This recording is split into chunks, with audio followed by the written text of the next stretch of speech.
क्या हुआ साक्षी, तू गुस्से में क्यों है? छोड़ मुझे। वहां पर काम करने वाले सभी मर्दों की ना आज तो मैं बर्दाश्त की हद हो चुकी है। कंप्लेंट करके रहूंगी। पागल हो गई क्या? धीरे बोल। क्यों बोलूं धीरे? डरती हूँ किसी से? तुम सब जितने भी सीनियर जूनियर यहाँ पर काम करते हैं ना, तुम सबको वार्न कर रही हूँ मैं। अगर मेरे साथ किसी ने भी बदतमीजी करने की कोशिश की या इज्जत पर हाथ डालने की कोशिश की ना, तो कंप्लेंट करूंगी। और जब डिपार्टमेंटल इंक्वायरी होगी ना और नौकरी जाएगी, तब फैमिली पूछेगी क्या हुआ, तब समझ में आएगा कि साथ में काम करने वाली महिलाओं के साथ कैसे बर्ताव करना चाहिए।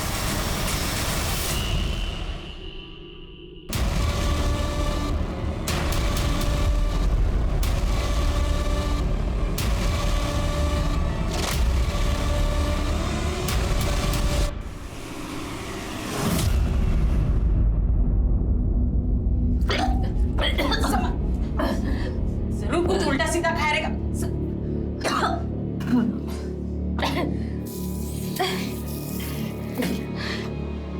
चल बाहर बैठ, संभल के। अच्छा, कितनी बार तुझे समझाया पुलिस की ड्यूटी में बाहर का मत खाया कर, लेकिन तू है कि सुनती ही नहीं है। बैठ यहाँ पे। ए सुनील देख, तेरे ताई को उल्टी हो रही है, जा जाकर मेडिकल से दवाई ले, जा जल्दी। अरे बेटा क्या है, जाकर दवाई लिया। अरे आई, पुलिस वाले इतना लोगों का पैसा खाते हैं, हजम कैसे होगा इनको? हाँ, तुझे शर्म नहीं आती? हाँ,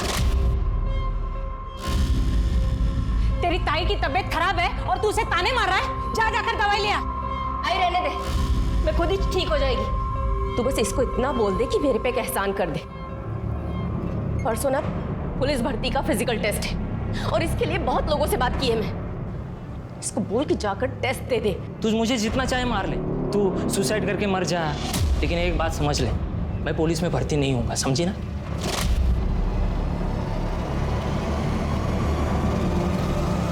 सुनील,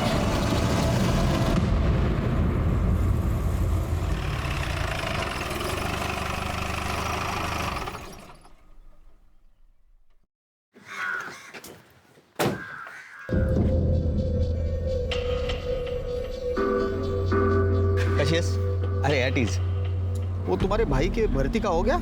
रूलिंग पार्टी के जो लीडर है वो मेरे मामा है। आओ तो बात करता हूँ। बट सर इसकी जरूरत ही नहीं है अभी। क्यों? मेरा भाई है सुनील, उसको पुलिस में भर्ती नहीं होना। भर्ती नहीं होना है? तुम्हारे ट्रांसफर करूँ क्या? हुआ कुछ उसका? सर अभी रुका तो नहीं है, बट अगर रुक जाएगा तो अच्छा रहेगा। वो आई को यही अच्छा लगता है। अरे बिल्कुल। शाम को क्वार्टर्स पे आ जाओ, डिस्कस करते। स्ट्रैटेजी बनानी पड़ेगी वरना रुकेगी नहीं ट्रांसफर। Okay sir.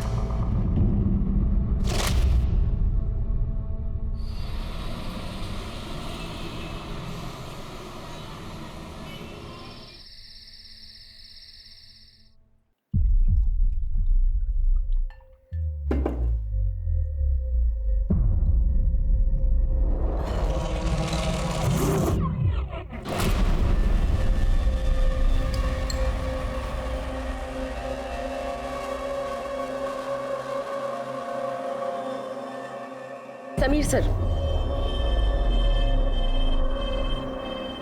पहले ना मुझे अपने रिलेशनशिप का स्टेटस जानना है।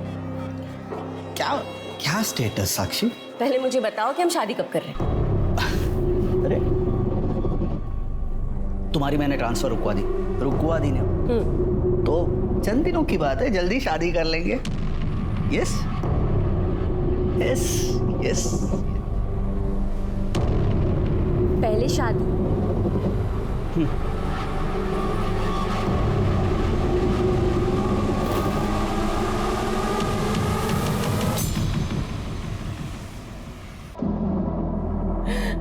देवा, मेरे परिवार के बुरे दिन कब खत्म हो गए पता नहीं। और मत करो इसकी शादी।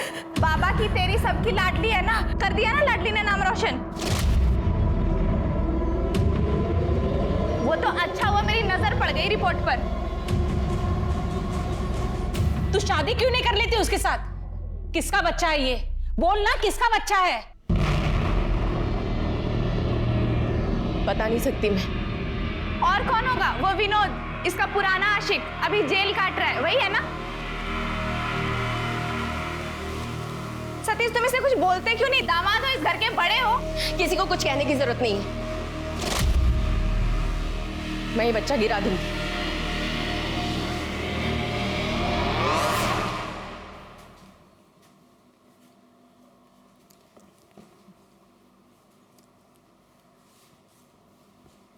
हाँ मैडम, किससे मिलना है? समीर कोटनीस। साक्षी, मैडम को समीर साहब से मिलना है। आइए मैडम। जी बोलिए ना मैम, कुछ प्रॉब्लम है? कुछ गलत हुआ आपके साथ? जी नहीं, मेरे साथ कुछ गलत नहीं हुआ। समीर फोन नहीं उठा रहे हैं। सब वो मेरे हस्बैंड है।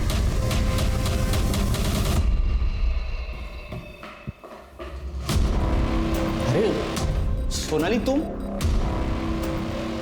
मैंने तुम्हें कहा था ना क्वार्टर पे रुकने के लिए, तुम यहाँ चली आई क्यों? तुम फोन क्यों नहीं उठा रहे हो? हाँ, वो फोन, अरे स्विच ऑफ हो गया। तुम चलो, तुम्हें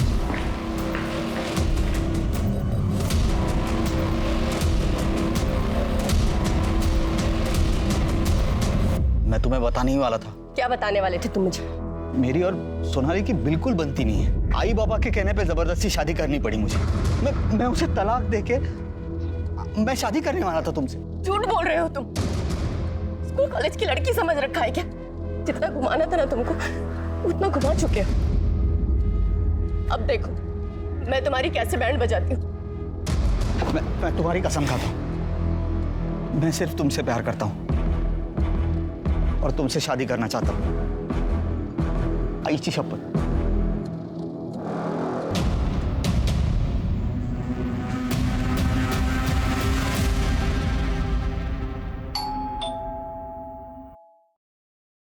सुनील, देख कौन है दरवाजे पे।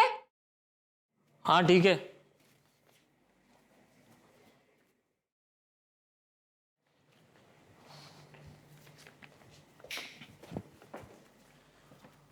पोस्टमैन था, ये लेटर दिया है।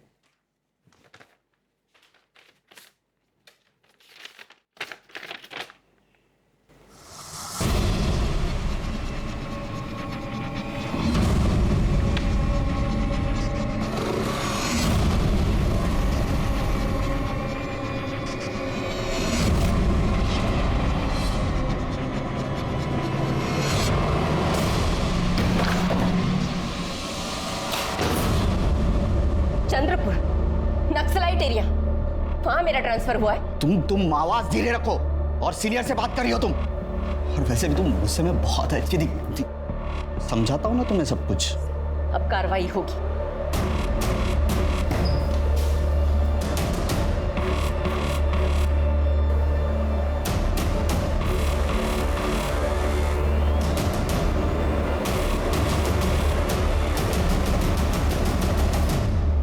साक्षी बखूबी समझ गई थी कि उसके सीनियर ऑफिसर समीर कोटनिस ने उसका इस्तेमाल किया था।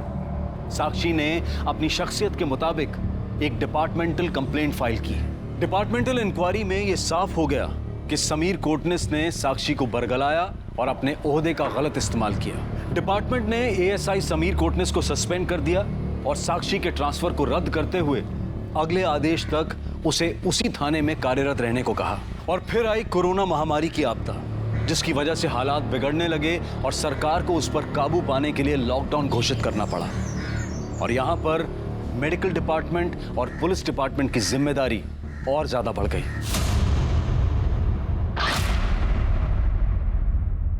आई, निकल रही हूं।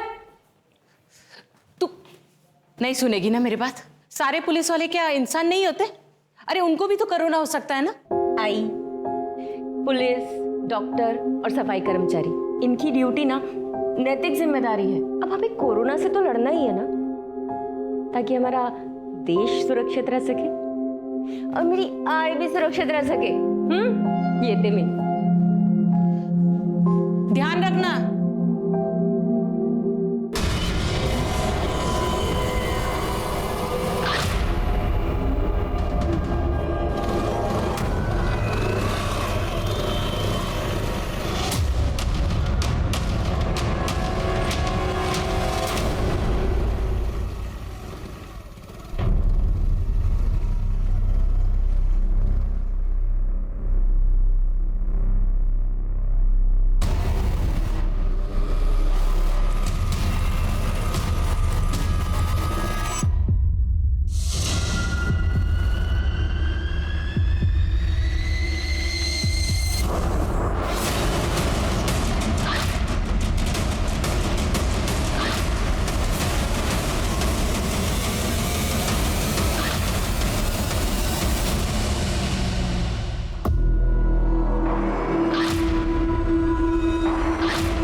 सर, बात में खड़ी है, साक्षी सावंत को किसी ने गला घोटकर मार दिया है।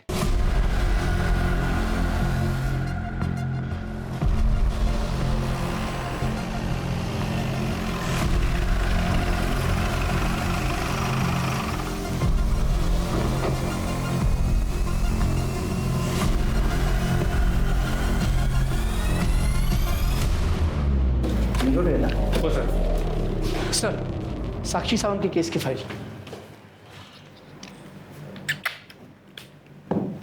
ये अभी नया शुरू हुआ, कोरोना। प्रताप, साक्षी का मर्डर सवेरे 8 से 10 के बीच में हुआ और उसकी माँ का कहना था कि वो 8:30 बजे ड्यूटी के लिए निकली और उसका मर्डर हो गया। सर, उसकी ड्यूटी वेस्ट में थी और बॉडी ईस्ट में मिली। मतलब वो ड्यूटी से पहले किसी को मिलने गई और शायद उसी ने उसे मारा। साक्षी 10 हफ्ते की प्रेग्नेंट थी।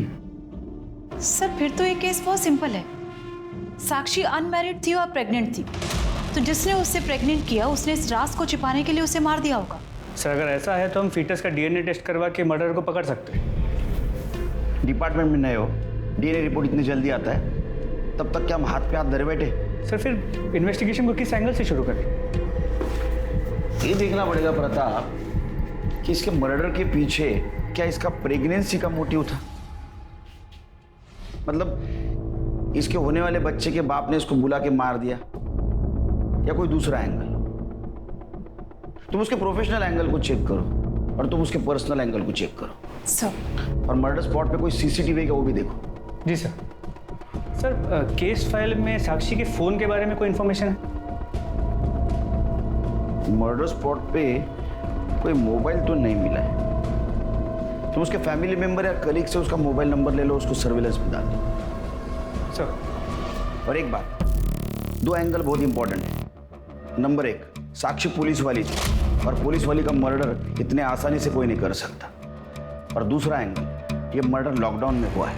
मतलब मर्डर करने वाला लॉकडाउन में बिंदास ढूंढता था बाहर और वो साक्षी तक बहुत आसानी से पहुंचता था। देवा, किसकी नजर लगी मेरे परिवार को? पहले मेरे पति को उठा लिया, फिर मेरे बेटी को मुझसे छीन लिया। लाखों में एक थी मेरी बेटी,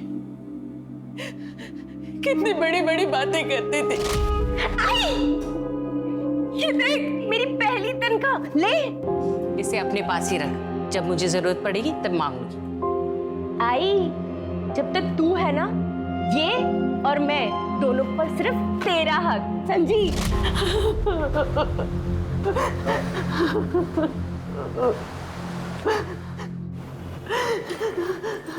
तू कहाँ जा रहा है?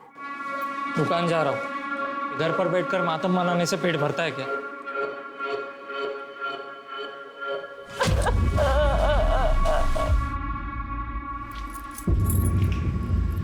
तेरी किस्मत की चाबी है। तेरा सपना था ना तेरा खुद का धंधा हो। ये दुकान आज से तेरी। बिंदास धंधा कर। मास्क लगाए कर, मास्क नहीं लगाएगा ना पुलिस दुकान बंद कर देगी, समझे क्या?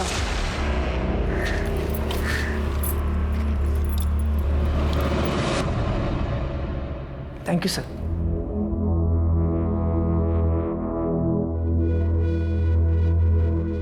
सर, ये साक्षी सावंत और समीर साहब के बारे में सारे डिपार्टमेंट को पता है। समीर साहब की पहुंच बहुत ऊपर तक है। मुझे लगता है सर, समीर साहब ने ही। मतलब तुम्हारा कहना है कि समीर कोटनिस ने साक्षी सावंत का मर्डर किया या करवाया होगा? नक्की नहीं सांगू शकत सर, पर ऐसा लगता है। मुझे नहीं लगता इसमें समीर साहब का कोई हाथ है। साक्षी को तो लगता था हमेशा सारे मर्द उसे ही देखते हैं। एक बार तो उसने पुलिस स्टेशन के बाहर सारे मर्दों को धमकी भी दे दी थी। जितने भी यहाँ पर सीनियर जूनियर पुलिस वाले काम कर रहे हैं ना, तुम सबको वार्न कर रही हूँ मैं। अगर मेरे साथ किसी ने भी बदतमीजी करने की कोशिश की या इज्जत पर हाथ डालने की कोशिश की ना, तो कंप्लेंट करूंगी। तभी तो समीर साहब नवा आए थे। साक्षी तुम्हारी अच्छी दोस्त थी ना? किसने मर्डर किया होगा? सर, विनोद जोग। विनोद जोग। विनोद जोग? ये कौन है? सर, साक्षी का बॉयफ्रेंड। वो दोनों शादी करने वाले थे, पर चोरी के मामले में उन्हें जेल हो गई, तो वो अभी कोरोना की वजह से पैरोल में बाहर है। उसकी फाइल लाओ। हो साहब।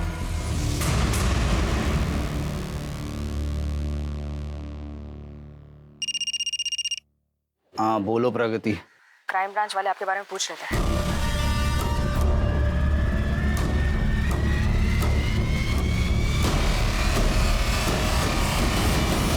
हमसे तो उसने कहा था अबॉर्शन करवा लेगी, नहीं करवाया।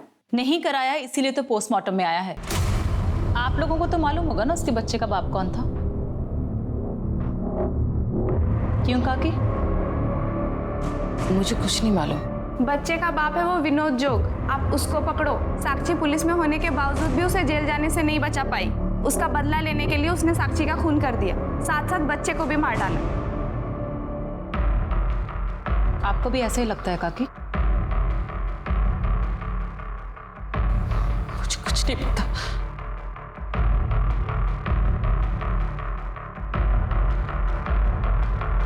ठीक है, तो अभी मैं चलती हूँ, जरूरत पड़ने पर दोबारा आऊं। तुम्हारा भाई कहाँ है? उससे मैंने घर से निकलने के लिए मना किया था। उसका क्या है ना मैम, उसने नया नया किराने का दुकान लिया है, इसीलिए उसे वहां जाना पड़ता है। सर, साक्षी का फोन ट्रेस हो गया। गुड। लोकेशन? सर 1 घंटे पहले तक बड़ौदा था, लेकिन उसके बाद से फोन कंटिन्यूअसली मूव कर रहा है। इसका मतलब उसका फोन कोई यूज नहीं कर रहा है, इसलिए बैटरी बाकी है। सर कहीं ऐसा तो नहीं कि उसका फोन उसके कातिल के पास है और वो खुद को बचाने के लिए कंटिन्यूअसली मूव कर रहा है। एक काम करो, जैसे ही फोन स्टेबल हो जाए लोकेशन ट्रेस करो। जी सर। सर मुझे पर्सनली ऐसा लगता है कि उसका फोन एएसआई समीर कोटनीस के पास है, क्योंकि समीर का खुद का फोन स्विच ऑफ है और लॉकडाउन में इतनी आसानी से सिर्फ वो आदमी मूव कर सकता है जिसके कॉन्टैक्ट्स अच्छे हैं। समीर के घर जाके उसकी बीवी से बात करो। सर मैं ऑलरेडी गया था, लेकिन पड़ोसियों ने कहा कि जैसे ही वो सस्पेंड हुआ वो अपनी फैमिली के साथ अपने गाँव धुले चला गया। तो तुम धुलिया जाओ पर्सनली और चेक करो। जी सर। सर एक और बात, क्राइम स्पॉट के पास एक सीसीटीवी कैमरा मिला है। वो तो बंद रहेगा अभी लॉकडाउन में। नहीं सर, वो चल रहा है। क्या? जी सर, लेकिन सर प्रॉब्लम ये है कि उस दुकान का ओनर अपने गाँव यूपी गया हुआ है। तो उसको फोन करो और चाबी का इंतजाम करो। सर मैंने ऑलरेडी उससे बात कर ली, लेकिन वो मना करता है। कोर्ट से ऑर्डर लो। जी सर।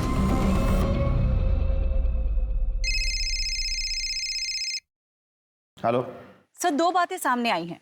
सर साक्षी सावंत का भाई सुनील सावंत का, सर साक्षी की मौत के बाद उसने एक बड़े से किराने का बिजनेस खोला। सर कहीं साक्षी की मौत का इसके बिजनेस के साथ कोई कनेक्शन तो नहीं है? एक काम करो, उसके बिजनेस के बारे में और भाई बहन के रिश्ते के बारे में पता करो। Okay sir. सर एक बात और, सर साक्षी के घर वालों ने उसके बॉयफ्रेंड विनोद जोग पर उसकी मौत का शक जताया है। विनोद जोग? ये नाम तो प्रगति देशमुख ने भी लिया था। उसको लेके आओ यहाँ।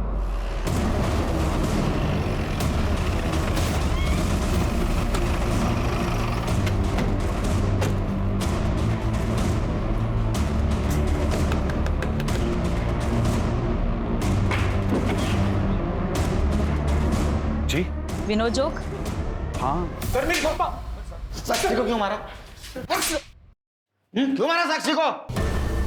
सर साक्षी का मर्डर मैंने नहीं किया है सर। फिर मैं उसको क्यों मारूंगा? मैं तो उसे प्यार करता था। अरे वो तो हम भी जानते हैं, तू उसको प्यार करता था, उससे शादी करना चाहता था। तूने चोरी की थी ना, वो साक्षी को पता चल गया था और साक्षी ने सच्ची पुलिस वाली होने का फर्ज निभाया था, तेरे को माफ नहीं किया। तेरा मेली को हर्ट हो गया, पैरोल पे छुट के बाहर आया, तूने साक्षी का मर्डर किया और बदला ले लिया। नहीं सर, मैंने उसका मर्डर नहीं किया सर। मैंने साक्षी को कसम दी थी कि ये बात मैं कभी किसी को नहीं बताऊंगा, लेकिन आज आपको मैं बताता हूँ कि मैंने चोरी क्यों की थी। क्यों की थी? सर मैंने उसके साथ शादी करने के लिए चोरी जैसा घिनौना पाप किया था उसके कहने पर। साक्षी मुझे बहुत डर लग रहा है यार। क्यों? साक्षी हमारी शादी को सिर्फ 15 दिन बचे हैं और शादी में तुम पर चढ़ाने के लिए गहनों का जुगाड़ नहीं कर पाया हूँ यार मैं। मेरी आई ने एक ही शर्त रखी है कि उनकी बेटी को शादी में 10 तोला सोना चढ़ा। अब अगर तूने वो नहीं किया तो आई को कैसे भरोसा होगा कि तुम शादी के बाद मेरा ख्याल रख पाओगे?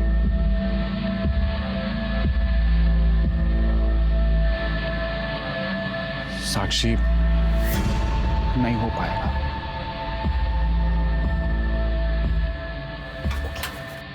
एक आइडिया क्यों? क्या? तुम ना छोटी मोटी ज्वेलरी शॉप में चोरी कर ली।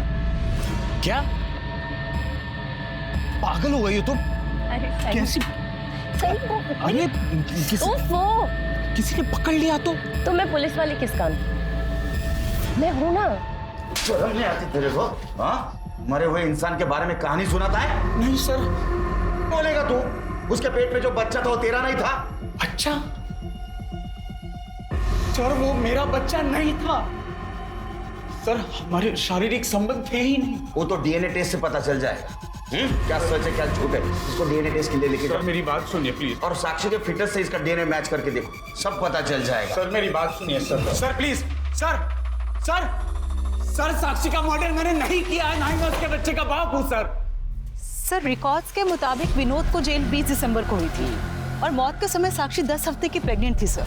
सर ऐसे में वो बच्चा विनोद का तो नहीं हो सकता। नहीं, वो कैलकुलेशन तो मैंने भी किया, लेकिन इसका मतलब ये नहीं कि विनोद कातिल नहीं है। ऐसा हो सकता है बच्चे का बाप कोई और हो और कातिल कोई और। Right sir. सर इसका मतलब साक्षी के मर्डर का मोटिव वो बच्चा नहीं कुछ और हो सकता है। जब विनोद के कॉल डिटेल्स में क्या हो? सर वो आने लगा। और साक्षी के कॉल डिटेल्स? सर वो भी।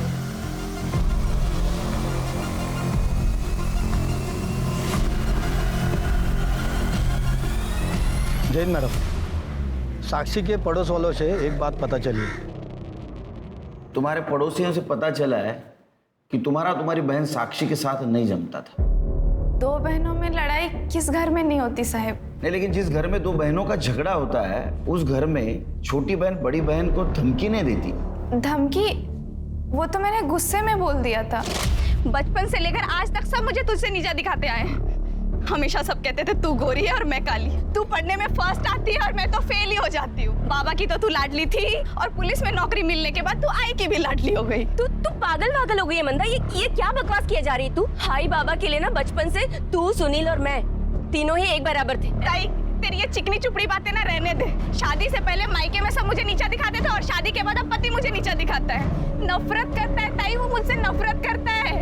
क्यों करवाई ऐसी शादी? क्यों तूने उससे शादी नहीं कर ली? तेरी शादी नहीं हो रही थी मंदा, आई ने मजबूरी में मेरी फोटो भेजी और शादी तेरी करा दी। रोज वो मुझे नोचता है ताई और कहता है कि मुझे पत्नी नहीं मानता। उससे मेरी शादी धोखे से हुई थी। तेरी वजह से मेरी जिंदगी बर्बाद हुई है। मैं इस बात का बदला लेके रहूंगी। मैं नहीं छोड़ूंगी तुझे ताई। अगर तुम्हारा पति तुम्हारे साथ गलत कर रहा था तो तुमने पुलिस में कंप्लेंट क्यों नहीं की? पुलिस कंप्लेंट का क्या फायदा साहब? एक बार शादी हो जाए तो औरत को शादी में एडजस्ट करना पड़ता है, वरना शादी टूट जाती है। और एक बार शादी टूट जाए तो उस औरत का इस समाज में कोई अस्तित्व नहीं होता। अच्छा, इसलिए तुमने साक्षी का अस्तित्व मिटा दिया? नहीं सर, हम दोनों के झगड़े होते थे। मैं लड़ सकती हूँ, मार सकती हूँ, लेकिन मार नहीं डालूंगी। ठीक है, जाओ तुम, जरूरत पड़ने पर बुलाएंगे।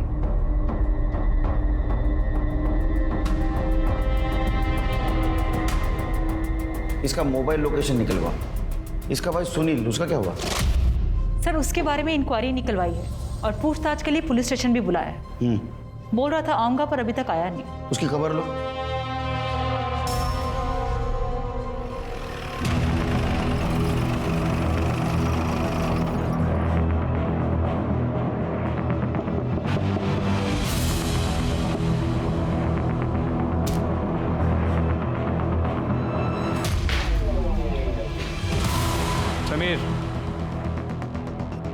समीर समीर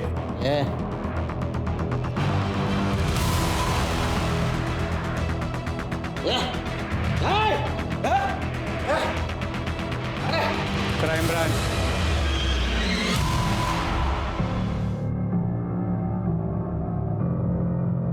नशा उतर गया तो सवाल जवाब करे।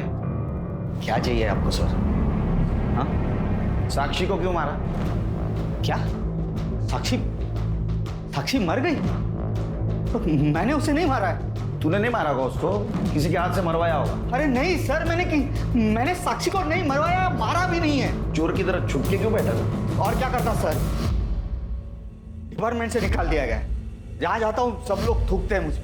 उसके बाद ये लॉकडाउन आ गया तो खुद को मैंने शराब में डुबो दिया। खुद को शराब में डुबो दिया या साक्षी को डुबाया उसका जश्न मना रहा था? अरे कौन सा जश्न मनाऊंगा मैं? किस बात का? साक्षी 10 हफ्ते की प्रेग्नेंट थी। तूने उसके साथ जो कुछ भी किया उसके साथ चला गया, तेरी शादी भी बच गई। अरे नहीं साहब, मुझे नहीं मालूम था। और वैसे भी वो मुझे हाथ नहीं लगाने देती थी।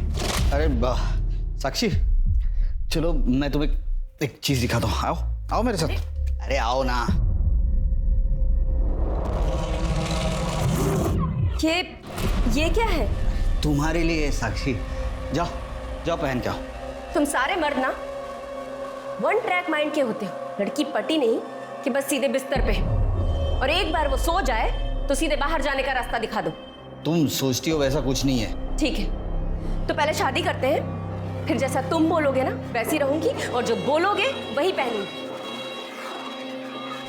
अरे मेरा विश्वास कीजिए, मैंने उसे नहीं मारा है। इसको डीएनए टेस्ट को लेके जाओ और साक्षी के फिटनेस से मैच करके देखो।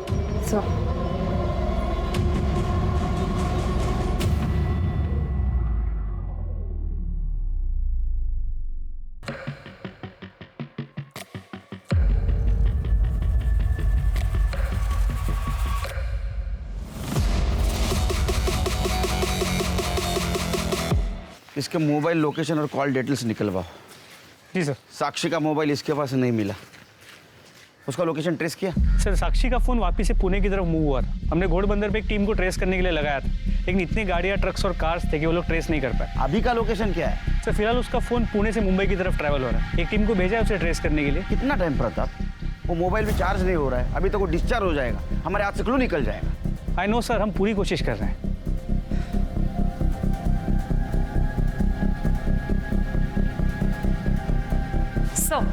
सर साक्षी सावंत और मंडा सावंत की कॉल डिटेल्स आ गई। कुछ सस्पिशियस मिला? नहीं सर दोनों की कॉल डिटेल्स क्लीन है। सर साक्षी सावंत के मरने से बहुत दिन पहले ही विनोद जोग और समीर कोटनी से उसकी बातचीत भी बंद हो चुकी थी। अरे विनोद जोग के कॉल डिटेल्स? सर वो भी क्लीन है।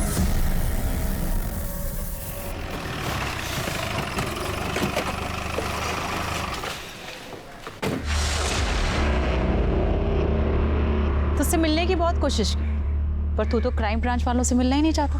वैसे भी मुझे तुम पुलिस वालों से ना बहुत नफरत है। पहले मेरा बाप मरा पुलिस की नौकरी में, और अब मेरी बहन। तेरी बहन मरी नहीं, उसका मर्डर हुआ है। मुझे कुछ नहीं पता इस बारे में। पड़ोसियों से पूछताछ की है, उनसे ये पता चला है कि जितनी नफरत तो पुलिस से करता है ना, उतनी ही अपनी बहन से भी किया करता था। मैं अपनी बहन से नफरत इसलिए करता था क्योंकि वो पुलिस में थी। वो पुलिस में थी या फिर इसीलिए नफरत करता था क्योंकि वो बिना शादी के माँ बनने वाली थी?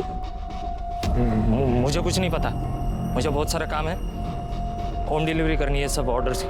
उधर तेरी बहन का मर्डर हुआ है और इधर तू किराना शॉप का मालिक बन गया। तुझे कुछ अटपटा सा नहीं लगा? तुम पुलिस वालों को है ना, शक करने की बीमारी होती है बहुत बड़ी। पुराना सेठ था, उसे कोरोना का डर था, अभी कोई दुकान खरीदता नहीं तो मुझे दे दी। वैसे भी इस सब से मेरी बहन का मर्डर का कोई संबंध नहीं है। चल अपने सेठ का नंबर दे। सर क्राइम सीन की सीसीटीवी फुटेज मिल गई। दिखाओ।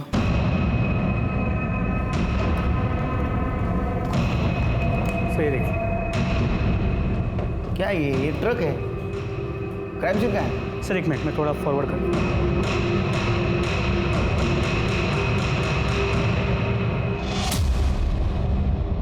सर क्राइम सीन की सीसीटीवी फुटेज मिल गई। दिखाओ।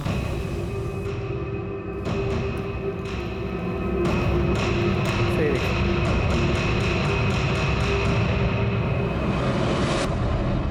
आज अगर ये ट्रक नहीं होता ना तो क्राइम और क्रिमिनल दोनों को कैप्चर कर पाते हम लोग। जी सर इस ट्रक के बारे में पता करने की कोशिश की। ये ट्रक यहाँ गुजरात से डिलीवरी के लिए आया था, लेकिन सर इसके रजिस्ट्रेशन नंबर का पता नहीं चल पाया, इसलिए ओनर से बात नहीं हुई है। मोबाइल का लोकेशन भी गुजरात से ट्रैवल कर रहा था ना? जी सर।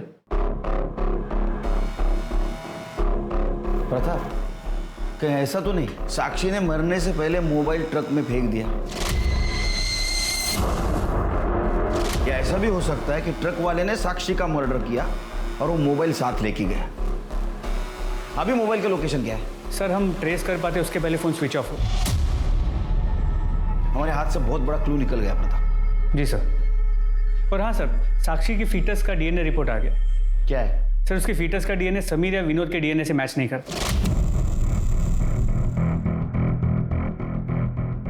प्रताप तुम्हें याद है कांस्टेबल प्रगति ने क्या कहा था? साक्षी ने पुलिस स्टेशन के सारे मर्दों को धमकाया था अगर मेरे साथ किसी ने भी बदतमीजी करने की कोशिश की या इज्जत पर हाथ डालने की कोशिश की ना तो कंप्लेंट करूंगी। तो ऐसा तो नहीं है? जी सर। एक काम करो, इस पुलिस स्टेशन के सारे मर्दों का डीएनए टेस्ट करा और वो साक्षी के फिटनेस से मैच करके देखो। सर। बड़ा दानवीर करना बन रहा है तूने सुनील को ऐसे शॉप चलाने के लिए दे दी? नहीं दिया नहीं मैडम। दूर रह के बात कर। एक तो मास्क नहीं पहना हुआ, मालूम नहीं है सोशल डिस्टेंसिंग रखना है। नहीं दिया नहीं मैम, मैंने बेचा है 5 लाख रुपए में। 5 लाख? किसने दिए पैसे? वो साक्षी सावंत ने, और ये बात उसके भाई को बताने के लिए उसने मना किया था। क्या प्रूफ है तुम्हारे पास कि साक्षी सावंत ने पैसे दिए? सब लिख के रखता हूँ मैम मैं, ये इसमें। हाँ मैम, वो उसने ना 25-25 हज़ार करके 2 महीने में उसने 4 लाख रुपए दिया और 1 लाख रुपए का चेक दिया था। हवालदार के पास इतना पैसा कैसे आ सकता है? और वो करप्ट थी, इसका भी कुछ प्रूफ नहीं है अपने पास। एक काम करो, वो दुकान मालिक संदीप म्हात्रे और साक्षी सावंत, इन दोनों के बैंक डिटेल्स निकलवाओ और वो 1 लाख का ट्रांजैक्शन कैसे हुआ था पता करो। Yes sir.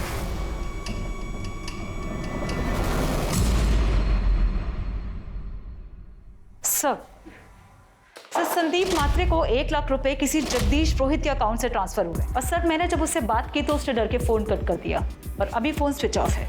पता करो ये जगदीश पुरोहित का साक्षी के साथ क्या कनेक्शन था और इसका मोबाइल डिटेल भी निकलवाओ। और सर एक और बात, सर मुझे ऐसा लग रहा है कि साक्षी का भाई और उसकी माँ सर कुछ ना कुछ तो छिपा रहे। पुलिस द्वारा कराए गए सभी डीएनए टेस्ट के रिजल्ट एक एक करके सामने आ रहे थे। पुलिस स्टेशन में मौजूद किसी भी पुलिसकर्मी का डीएनए साक्षी सावंत के फीटस के डीएनए से मैच नहीं कर रहा था। फिर पुलिस ने साक्षी सावंत से संबंधित हर पुरुष का डीएनए टेस्ट करवाया और आखिरकार ये बात खुलकर सामने आ गई कि साक्षी किससे प्रेग्नेंट थी। साहब मैं सच बात बताऊं साहब। बहुत होशियारी से चुप के बैठा था ना, अब सच सच बता, साक्षी को तूने उसके होने वाले बच्चे के कारण मारा ना? कसम से साहब, मैंने नहीं मारा साक्षी को। हाँ पर क्या? हाँ पर मैंने धोखे से उसके साथ संबंध बना लिए थे। संबंध क्यों बनाए थे? क्या है ना साहब, मैं हमेशा एक इंटेलिजेंट लड़की के साथ शादी करना चाहता था, जो पढ़ी लिखी हो, काम धंधा करने वाली हो।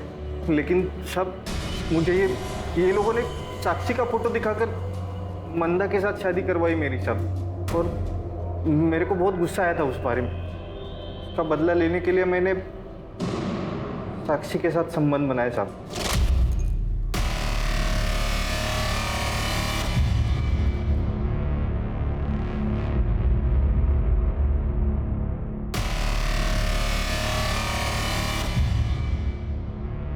अरे साक्षी, कितना पढ़ाई करोगी? ये लो दूध पी लो, सुबह कर लेना पढ़ाई।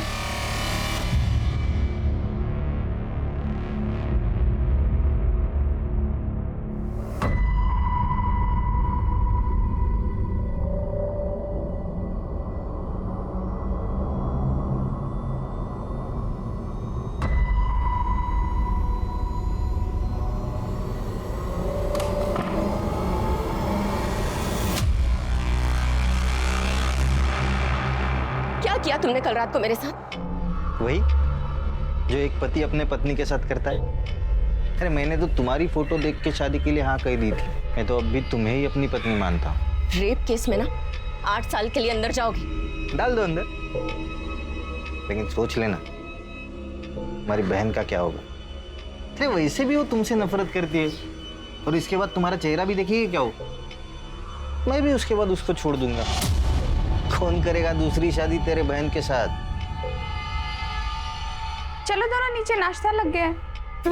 मारना मत ना साहब। वो बच्चे की माँ बनने वाली थी, ये राज वो सबको बताने वाली थी, इसलिए तूने उसको मारा। साहब जितना पीटना है उतना पीट लो साहब, लेकिन सच बात बता रहा हूँ साहब, मैंने नहीं मारा साक्षी को साहब। सर एक मिनट, जब तक सच नहीं बोलता तब तक पीटते रहो। साहब मैं सच बात बता रहा हूँ साहब। बोलो। साक्षी का फोन ट्रेस हो गया। गुड, कहाँ मिला? एक सेकेंड हैंड फोन डीलर के पास। सर उस फोन में कुछ मिला है।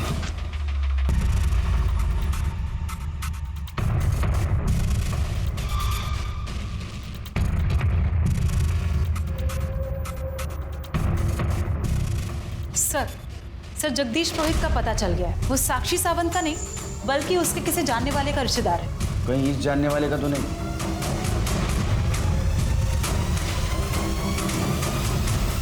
Yes sir.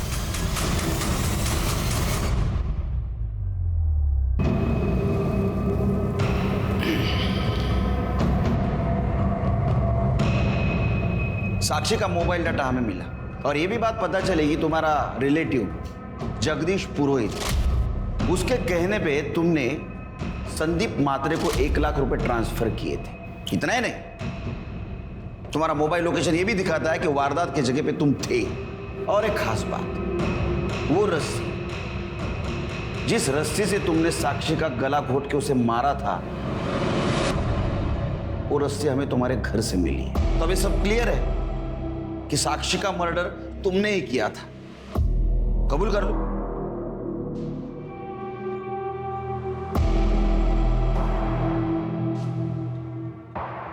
हाँ सर,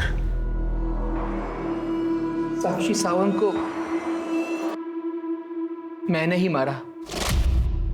क्या पिंगले साहब, सुबह सुबह बारिश में, अरे ऐसी क्या घाई थी, शाम को पैसे दे देते। मैंने सोचा ड्यूटी पर जाने से पहले काम पूरा कर दो। सही सोचा, लाओ दो।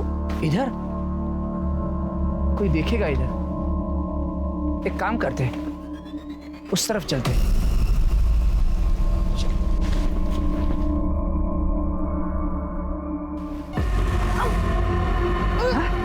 ब्लैकमेल करेगी? बता तेरा मोबाइल किधर है, बता। मेरा स्कूटी में पर्स में पड़ा है।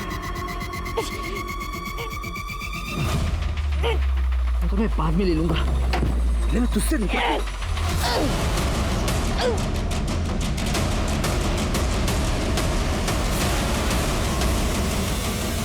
मैंने उसका मोबाइल ढूंढने की बहुत कोशिश की, लेकिन नहीं मिला वो। उसी मोबाइल ने तो हमें तुम तक पहुंचाया है।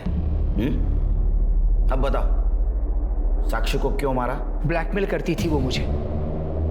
ब्लैकमेल कर करके मेरी सारी जमा पूंजी चूस ली थी उसने। तुमको ब्लैकमेल करती थी? हाँ? अरे उसके कनेक्शन में तो तुमसे ज्यादा इज्जतदार अमीर लोग थे, फिर तुमको क्यों ब्लैकमेल कर रही थी? क्योंकि मैं उससे प्यार करता था। हाय, तुम्हारे हाथ कितने मुलायम है साक्षी, लगती नहीं कि ये हाथ किसी पुलिस वाली के हैं।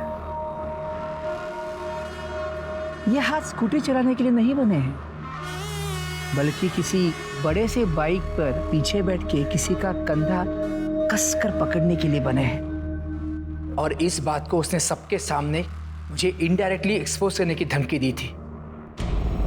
तुम सब जितने भी सीनियर जूनियर यहाँ पर काम करते हैं ना, तुम सबको वार्न कर रही हूँ मैं। अगर मेरे साथ किसी ने भी बदतमीजी करने की कोशिश की या इज्जत पर हाथ डालने की कोशिश की ना, तो कंप्लेंट करूंगी। मुझे टेंशन आ गई थी सर, कई बात और ना बढ़ जाए, इसीलिए मैं उसे सिर्फ समझाना चाहता था। तेरे को पुलिस की ड्यूटी ज्वाइन करके ना सिर्फ 1 साल हुआ है। अगर आगे बढ़ना है ना तो सीनियर्स को खुश करना पड़ेगा। और तू कंप्लेंट करेगी, क्या करेगी कंप्लेंट करके? चल अब गुस्सा थूक दे और बता, रात को आएगी क्या मेरे कमरे में?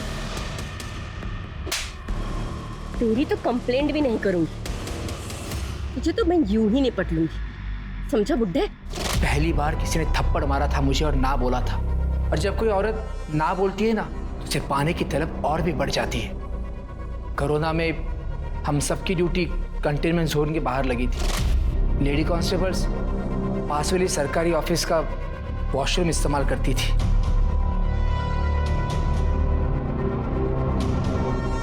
देख, अगर तू मेरे साथ नहीं सोई तो तेरा ये वीडियो मैं वायरल कर दूंगा, फिर देखता हूँ कैसे बचाती है तू अपनी इज्जत। और तेरे से ज्यादा वो शहानी निकली। उसने तेरे एक्ट को रिकॉर्ड किया। देख, अगर तू मेरे साथ नहीं सोई तो तेरा ये वीडियो मैं वायरल कर दूंगा, फिर देखता हूँ तो कैसे बचाती है अपनी इज्जत। पूरे 5 लाख हो गए, अब इतने पैसों में तो नई नौकरी लग जाएगी। क्या है ना पिंगले साहब, वो मेरे भाई का काम थोड़ा ठीक से चल जाए, फिर मैं आपसे कुछ नहीं लूँ। पक्का। और आगे से मैंने पैसा देने के लिए इनकार कर दिया तो? आपको पता है ना, आपके पास कोई ऑप्शन नहीं है। आपकी नौकरी, आपकी इज्जत, आपकी फैमिली, आपके पास ना आत्महत्या करने के सिवाय कोई चारा नहीं बचेगा। और फिर तुमने साक्षी को मार कर वो मोबाइल हथियाने की कोशिश की, लेकिन वो मोबाइल हमारे हाथ लग गया। अब वही मोबाइल तुझे जेल के सलाखों के पीछे भेजेगा और वही मोबाइल तेरी इज्जत का पंचनामा करेगा। साक्षी सावंत वैसे तो एक निष्ठावान पुलिसकर्मी थी, लेकिन उसका परिवार उसकी सबसे बड़ी कमजोरी थी। साक्षी की बहन मंदा की धोखे से सतीश से शादी करना इस जुर्म की सबसे पहली दस्तक थी, जिसे साक्षी ने एक पुलिसकर्मी होते हुए भी दरकिनार किया। फिर मधुकर पिंगले का साक्षी को ब्लैकमेल करना और फिर साक्षी द्वारा मधुकर की ट्रिक को उसी पर अपनाना बिल्कुल सही नहीं था। महामारी के इस समय में सरकार द्वारा निर्देशित नियमों का पालन करें और कोरोना के खिलाफ चल रही इस जंग में सरकार और कोविड वॉरियर्स की मदद करें। गलत रास्ते पर चलकर सही मंजिल को पाना नामुमकिन है और यही इस केस का सबक है। अब मैं अनूप सोनी आपसे विदा लेता हूं। फिर मुलाकात होगी क्राइम पेट्रोल सतर्क में एक और नए केस के साथ। तब तक अपना ख्याल रखें, सतर्क रहें, सुरक्षित रहें।